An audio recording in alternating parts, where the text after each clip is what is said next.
Does the highest bid always win? Hi, I'm Geoff Gooch. I'm your local Lafayette, West Lafayette realtor.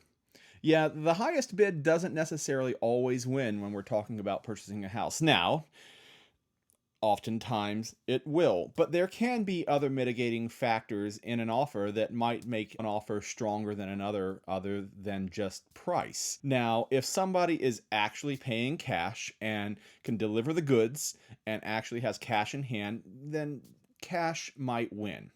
But if somebody's offering a crazy amount of money for a home, but they're not doing it with cash, they're doing it through a loan, then there might be a problem. And that problem is the house might not appraise. That's some fancy language there. What does that mean? Well, let's say that the house is worth $200,000. Let's say that the buyer offers $250,000.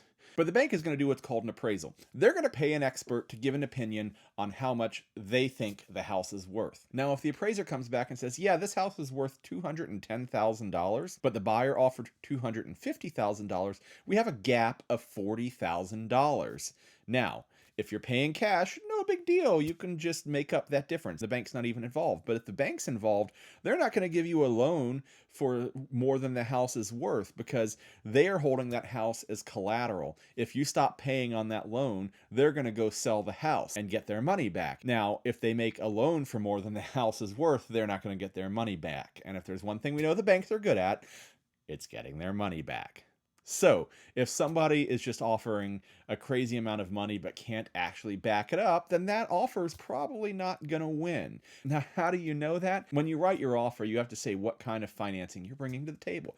Are you bringing cash? Are you bringing a conventional loan? Are you bringing an FHA loan? Are you bringing a USDA loan? If the seller looks at your offer and says, wow, this person's offering way more than the house is worth, but they're paying with an FHA loan, then if their real estate broker is worth their salt, they're going to look at that and go, yeah, that's never going to fly.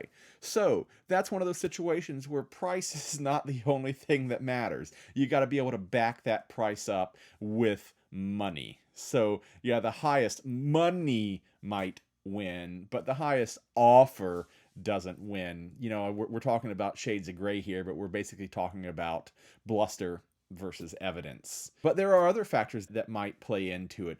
Perhaps one buyer is willing to forgo inspections and the other is not. I recommend in most cases, if at all possible, we get inspections, but in a hot market, sometimes, that is the differentiating factor. Sometimes a seller needs to move at a certain time. Perhaps they're buying another house and their next house is not going to be ready until such and such date. Well, if a buyer is willing to wait until that date to move in, well, that's going to be pretty attractive to the seller. So those are just a few examples of things that might affect a seller's willingness to accept an offer other than price.